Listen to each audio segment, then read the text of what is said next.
Seorang yang tidak mengerti bagaimana meringankan beban tim secara tidak langsung atau tidak sadar, justru dia akan bisa membebani tim. Yang mau membuat timnya lebih baik selalu sadar dan punya hati untuk melakukan.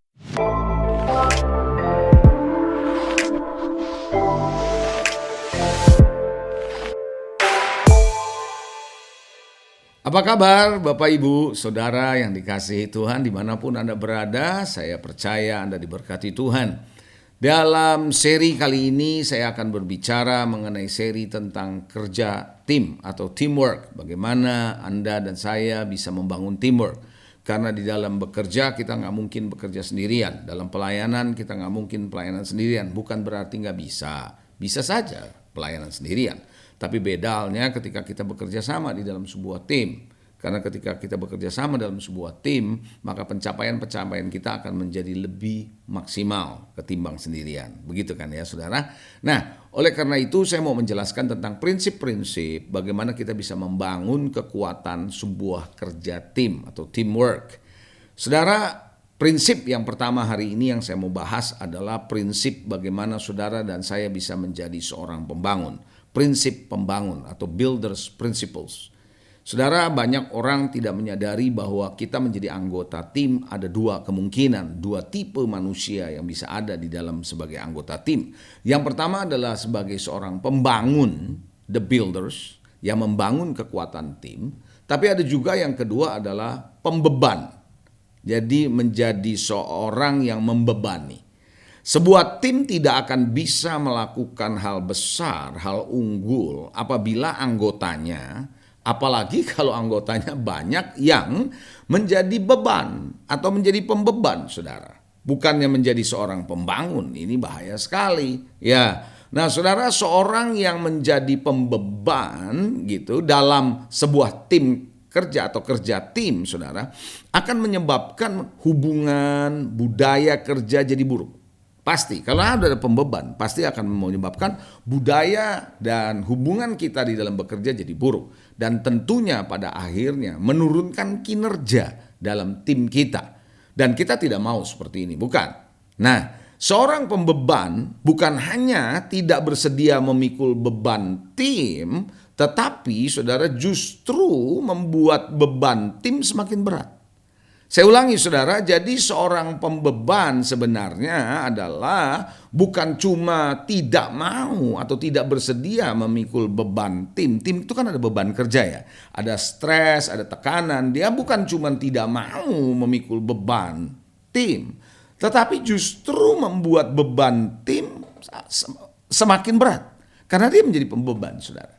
Seorang yang tidak mengerti bagaimana meringankan beban tim secara tidak langsung atau tidak sadar, justru dia akan bisa membebani tim. Kalau kita nggak mengerti bagaimana kita meringankan beban, saudara, bukankah saudara kalau kita masing-masing bisa meringankan beban, maka tim kerja atau kerja tim ini, teamwork, bisa bekerja dengan maksimal. Nah, itulah sebabnya kenapa saya mau mengajak saudara jangan membiarkan diri kita jadi pembeban. Ketika menjadi pembeban, dia tidak ngerti bagaimana bisa meringankan beban. Pada umumnya biasanya membiarkan tim kerja, anggota tim yang lain kerja sendirian gitu. Padahal dia tahu perlu ditolong. Nah, seorang pembeban nggak mau tahu, biarin aja gitu. Dan seorang tim bisa jadi pembeban ketika dia nggak ngerti bagaimana meringankan beban, ketika dia nggak mau belajar. Ketika dia stop belajar, tidak mau mengembangkan diri, dia bisa jadi pembeban, saudara. Iya, dan tidak juga mau mempersiapkan diri dengan baik. Dia tahu ada meeting, harusnya dia mempersiapkan dirinya di bagiannya, apa yang perlu dipersiapkan dalam meeting, dalam pertemuan, apa yang mesti dikerjakan dan sebagainya. Ketika membuat laporan, ketika dia mulai melakukan tugas-tugas, dia nggak mempersiapkan diri dengan baik. Gitu saudara. Nah, ini adalah tim yang bisa jadi anggota yang bisa menjadi beban saudara. Dan membiarkan kendala-kendala atau hambatan-hambatan yang di dalam tim tanpa penyelesaian. Dibiarkan begitu saja. Nah, ini menjadi pembeban saudara. Nah, oleh karena itu saudara, membangun memang menjadi lebih sulit sebenarnya daripada merusak, betul? Ya sama seperti orang bilang mengobati lebih mahal gitu ya, lebih sulit daripada mencegah penyakit. Hal yang sama, membangun itu memang sulit. memang perlu upaya, perlu energi, perlu pengorbanan dibandingkan dengan merobohkan atau merusak yang sudah kita bangun. Ambil contoh ketika saudara membuat sebuah ukiran, ya, kerja keras itu saudara perlu waktu, perlu keahlian untuk menjadikan ukiran itu jadi bagus. Betul? Tapi kalau seorang yang namanya merusak, menghancurkan ukiran tersebut cepat. Betul? Nah, itulah sebabnya kenapa lebih mudah, nggak perlu ada keahlian khusus untuk menghancurkan sebuah ukiran, begitu gak saudara? Betul ya saudara? Demikian juga membangun budaya kerja yang baik, saudara, working culture, dan untuk yang baik dan yang unggul itu butuh waktu, butuh kedisiplinan. Tapi untuk merusak nggak perlu keahlian, nggak perlu kedisiplinan, cukup saudara, nggak perlu cukup lama. Waktu nggak usah lama, habis itu. Yang namanya budaya kerja yang baik bisa rusak dengan sendirinya. Nah, oleh karena itu jadilah seorang pembangun, jangan menjadi seorang pembeban. Seorang pembeban punya ciri-ciri sebenarnya kalau kita perhatikan. Jadi Anda bisa lihat, apakah Anda, kita, saudara saya, masing-masing kita, jangan lihat sebelah kiri kanan orang-orang di sebelah kita lah, atau anggota tim yang lain, tapi lihat diri kita sendiri. Apakah kita jadi pembeban ataukah kita menjadi pembangun? Saudara, ciri-ciri seorang pembeban adalah dia enggan belajar hal yang baru, nggak mau. Padahal kalau dia belajar yang baru, dia bisa mengerjakan perubahan-perubahan yang baru yang sedang terjadi. Ada orang enggan belajar yang baru, enggan berubah, saudara. Dan ciri yang berikutnya seorang pembeban adalah dia kurang menghargai upaya-upaya pemimpin ataupun anggota tim yang lain ketika mengerjakan sesuatu. Enggak dihargai, saudara. Enggak menghargai, dia bilang, apa sih artinya itu? Itu enggak penting gitu. Nah, itu enggak menghargai, bahkan mencibir mungkin.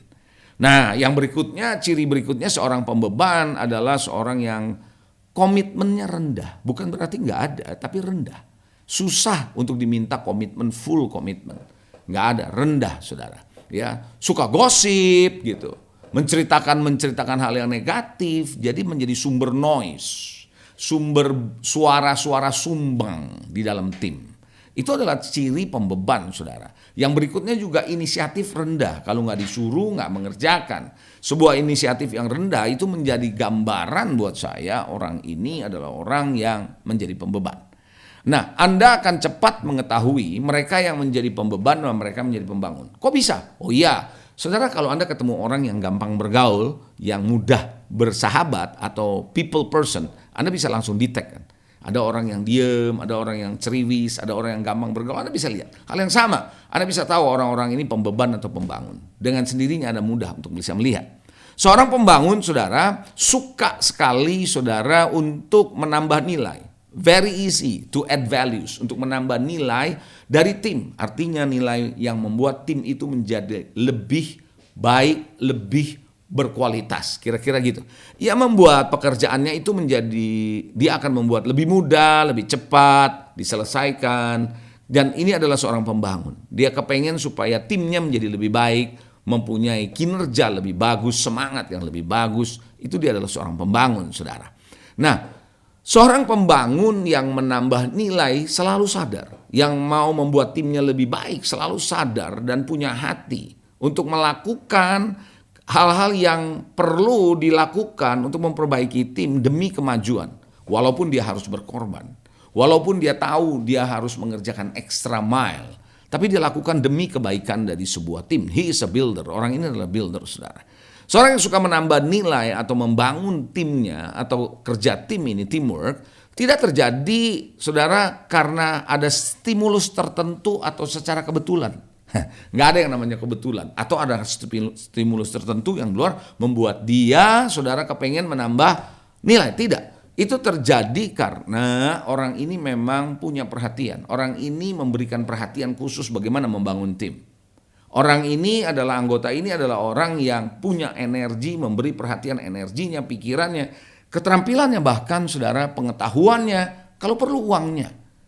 Dan pengalaman-pengalamannya. Dia pakai itu untuk membangun dengan sengaja. Saya ulangi, semua tenaga, uang, pikiran, keterampilan, pengetahuan, saudara, perhatiannya dia perhatikan, dia curahkan untuk timnya secara sengaja. Memang dia mau membangun. Nah, itulah tipikal seorang pembangun. Saudara, seorang pembangun biasanya nih kalau saya melihat dia seorang pembangun memiliki ciri-ciri juga seperti seorang pembeban. Apa ciri-cirinya? Pertama, saya percaya orang ini punya ciri untuk menajamkan visi dari tim. Dia bisa menerjemahkan visi dengan baik. Dia bisa membuat strategi bagaimana visi itu bisa dijalankan dengan baik. Bahkan dia bisa memberikan masukan-masukan bagaimana visi itu menjadi lebih clear. Visi itu menjadi lebih jelas. Visi itu lebih mudah dimengerti. Ini adalah seorang pembangun. Seorang pembangun bukan asal kerja. Seorang pembangun bekerja mengikuti visi yang ada. Itu sebabnya visinya bisa membuat visi dari tim atau visi dari korporasi atau institusi atau gereja atau pelayanan menjadi lebih tajam. Nah, saudara, itulah sebabnya kenapa kita perlu tambah nilai. Saudara ya, nah seorang pembangun biasanya bisa memberikan masukan-masukan yang berharga. Makanya kenapa Rasul Paulus berkata, aku adalah disebut sebagai a wise master builder. Aku ini adalah ahli bangunan yang cakap. Saudara, artinya dia tidak membangun biasa-biasa, tapi dia cakap. Jadilah seorang pembangun seperti Paulus berkata, seorang ahli bangunan yang cakap dengan hikmat dari Tuhan. Nah, saudara, dia melatih diri. Saudara, kalau orang yang seorang pembangun melatih diri, mengembangkan dirinya untuk menjadi lebih baik dan solusi buat timnya. Dia akan belajar memaksimalkan bagaimana kekuatan tim. Dia memberikan masukan, dia melatih, dia mengembangkan diri. Dia nggak bicara tentang orang-orang lain di sekitarnya dulu, dia membangun dirinya, saudara. Dan bahkan dia mendorong inisiatif, kreativitas. Kenapa nggak coba ini? Yuk kita coba. Dia mau coba. Bahkan berani melakukan extra mile. Berani melakukan extra mile artinya berani bekerja lebih dari yang rata-rata. Nah, itu adalah seorang pembangun, saudara. Saya percaya, saudara, kita perlu seorang pembangun dan banyak pembangun bahkan di dalam sebuah teamwork, kerja tim. Itu sebabnya jangan menjadi seorang pembeban, tapi jadilah seorang pembangun. Karena seorang pembangun selalu bukan hanya mendorong inisiatif, kreativitas, tapi dia juga bergairah kalau kerja. Saudara pernah nggak kerja sama orang yang kayaknya mau-mau danda kerjanya nggak bergairah? Beda ya, kalau kita bekerja dengan orang yang di sekitar kita bergairah, kita pun jadi ikut bergairah. Kita semakin produktif. Tapi ketika kita ketemu dengan orang-orang di sekitar yang justru memberikan masukan yang negatif, perkataan negatif, itu justru akan menjadi membebani kita secara mental pun membebani kita. Sehingga akhirnya kita pikir, aduh gue malas deh kerja begini, gue malas deh melayani seperti ini. Itu sebabnya dalam pelayanan di suatu gereja, kalau Anda juga dalam sebuah gereja dalam konteks pelayanan, jadilah seorang pembangun, bukan menjadi seorang pembeban. Bapak, Ibu, Saudara yang dikasihi Tuhan, saya banyak melihat orang-orang di dalam tim, dalam volunteers, dalam pekerjaan Tuhan, banyak yang tanpa sadar menjadi beban bagi anggotanya. Karena ya tadi kita sudah melihat beberapa ciri dari seorang pembeban, saudara. Dan saya percaya, saudara, seorang pembangun bukan cuma hanya memberikan masukan yang baik untuk membangun kekuatan tim, tapi dia juga menghargai hubungan. Dia menghargai hubungan, saudara. Jadi gini, dia tahu kalau saya mengerjakan ini jangan sampai melukai orang. Dia menghargai hubungan dengan anggota tim yang lain. Itulah sebabnya kenapa, saudara, dalam teamwork ini seringkali yang menjadi masalah justru di hubungan. Bukan mereka nggak bisa kerja. Bukan anggota nggak bisa punya keterampilan. Masing-masing mungkin punya keahlian, keterampilan yang hebat. Bahkan kecerdasan yang hebat. Tapi hubungan satu sama lain tidak baik berjalan dengan baik. Nah, kalau seorang pembangun, dia tidak mau merusak hubungan yang ada di tim. Bahkan dia mau coba supaya membangun hubungan menjadi kondusif, menjadi erat, menjadi kuat. Saudara, sebuah rantai yang lemah adalah justru waktu disambungannya. Kalau ini lemah, dia pasti copot, dia pasti lepas. Nah, oleh karena itu berikutnya kita juga belajar, saudara, anggota yang membangun, dia punya ciri adalah suka menolong. Suka menolong. Kalau dia tahu ada anggota yang lain yang sibuk, yang perlu pertolongan, dia bisa tolong, entah ide, entah masukan, entah membantu secara langsung gitu ya. Entah dia memberikan sebuah jalan keluar, solusi, dia membantu. Dia menolong, saudara. Dan dia juga mau memberdayakan, mengequip timnya. Jadi kalau anggota tim yang lain dia rasa kurang, dia lemah di sini, dia mau ajarin. Dia mau berbagi ilmu gitu. Dia mau berbagi pengalaman. Dia mau berbagi informasi, berbagi pengetahuan. Supaya apa? Timnya menjadi lebih baik. Karena kalau anggota timnya menjadi lebih terampil, lebih banyak informasi, lebih banyak pengetahuan, maka apa yang terjadi? Maka anggota tim ini menjadi lebih baik. Itulah sebabnya mengapa kita perlu belajar, jangan sampai kita tidak mengembangkan diri, saudara. Ketika kita tidak mengembangkan diri, maka yang terjadi adalah tim kita menjadi semakin lemah, ya. Jadi kita memberdayakan, ya. Yang berikutnya saya percaya, saudara, anggota tim yang menjadi pembangun selalu memberi dorongan semangat. Jadi manusia namanya. Kadang-kadang kita bisa putus asa. Kadang-kadang kita bisa ngalamin tekanan, kecewa, sedih. Kadang-kadang kita kayaknya lagi gak punya gairah. Nah, kita kalau seorang pembangun harus memberikan dorongan semangat kepada anggota tim yang lain. Kalau perlu kita memberikan dia semangat, kita temenin dia, kita ajak ngobrol dia, kita beri motivasi, ya, kita memberikan nasihat. Kalau perlu kita doakan, saudara, kita bawa dia ke dalam firman Tuhan, arahkan dia kepada Tuhan, karena Tuhan yang memberi kekuatan kepada setiap orang. Tuhan adalah sumber dari kekuatan kita. Itu sebabnya perlu kita berbagi kepada mereka dalam artian memberikan dorongan semangat. Sekali lagi, encouragement is very important. Mendorongan semangat itu sangat penting buat anggota tim. Kadang-kadang dalam pekerjaan yang sulit membuat dia, orang bilang, aduh gue udah capek nih, gue udah malas, bisa putus asa.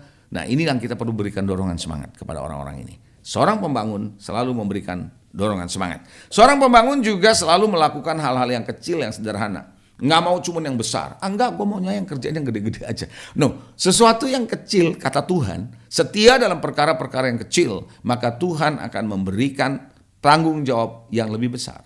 Nggak mungkin kita langsung kita lompat mengerjakan yang besar. Dimulai dari yang kecil. Kalau kita setia dalam perkara kecil, mau yang sederhana, nggak mau cuma yang kelihatan tampil di luar. Yang sederhana yang mungkin nggak kelihatan, nggak ada masalah. Tapi kita menambah nilai. Kita mengucapkan kata-kata yang positif, saudara. Kita punya senyum. Ya, saudara, itulah sebabnya, saudara, kelihatannya senyum kecil ya. Oh, jangan main-main, saudara. Bayangkan, saudara, mana yang lebih baik? Senyum atau cemberut? Ya dong, kalau kita datang di dalam bekerja atau di dalam pelayanan sebagai teamwork, kita datang dengan cemberut, beda kalau kita datang dengan senyum dan sukacita. Hal yang kecil apalagi yang perlu kita lakukan? Kita bisa mengucapkan thank you, terima kasih. Kamu sudah membantu saya loh, terima kasih loh. Kalau kamu gak bantu saya, ini mungkin saya kerjanya bisa lebih lama.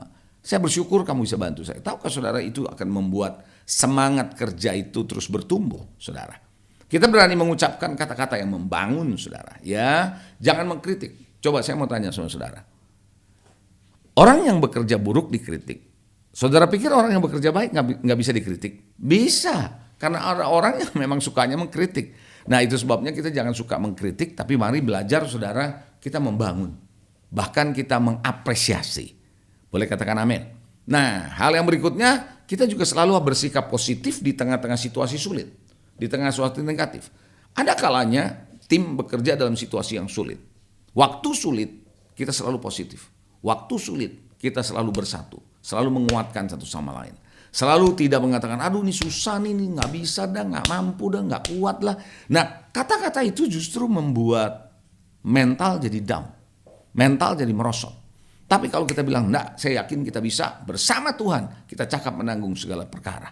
Bersama Tuhan, I can do all things through Christ who strengthen me. Aku cakap melakukan segala sesuatu bersama dengan Kristus yang memberi kekuatan. Saya percaya kalau kita bersama-sama seperti itu, kita bersikap positif dalam kondisi paling sulit sekalipun. Kita bukan cuma bisa survive, tapi kita bisa breakthrough. Saudara, sebagai seorang pembangun adalah orang yang juga gak suka menunda waktu. Saudara pernah dengar? Besok aja deh, gitu. Besok aja deh, kenapa mesti sekarang? Saudara, tahukah saudara seorang pembangun adalah orang yang berkata kalau bisa sekarang kenapa mesti besok? Seorang pembeban selalu mendelay, selalu menunda pekerjaan. Sehingga apa yang seharusnya kerja hari ini selesai, kerjanya besok. Besok gak selesai, lusa gak selesai, terus. Jadi kita tidak berprestasi. Bapak Ibu, saudara, jangan suka menunda. Saya percaya seorang pembangun menghargai waktu. Menghargai waktu, karena waktu begitu cepat. Makanya ada ayat Alkitab berkata bahwa pergunakan waktu dengan baik, karena hari-hari ini adalah hari yang jahat. Gunakan dengan bijak, menggunakan waktu dengan bijak. Kita harus mengelola waktu dengan baik, saudara. Nah, itulah sebabnya kenapa saudara belajar untuk bisa jangan menunda pekerjaan. Pembeban selalu menunda-nunda. Ditanya belum selesai, terus saja. Gitu. Kalau ada kata orang Jawa bilang sesok terus, nggak tahu kapan selesainya. Dan saya percaya yang terakhir adalah seorang pembangun lebih suka menyelesaikan masalah daripada membesarkan masalah. Masalah bisa dibesarkan. Ya dong, bisa. Kita bisa membesar-besarkan masalah. Tapi kita bisa mencari akar persoalannya di mana dan kita mencoba untuk menyelesaikan. Jadilah seorang pembangun bukan seorang pembeban di dalam teamwork. Dan saya percaya kalau Anda menjadi seorang pembangun seperti Paulus berkata, as a wise master builders. Maka orang-orang akan dibangun, diperlengkapi secara maksimal dengan talenta, dengan karunia, dengan keterampilan mereka. Dan semua orang di anggota tim bekerja secara efektif dan produktif. Maka saya percaya kingdom, kerajaan Allah akan advance, akan bergerak maju. Pekerjaan saudara akan bergerak maju. God bless you. Sampai ketemu di dalam pelajaran berikutnya, seri berikutnya, pengajaran ini mengenai kerja tim. God bless you all.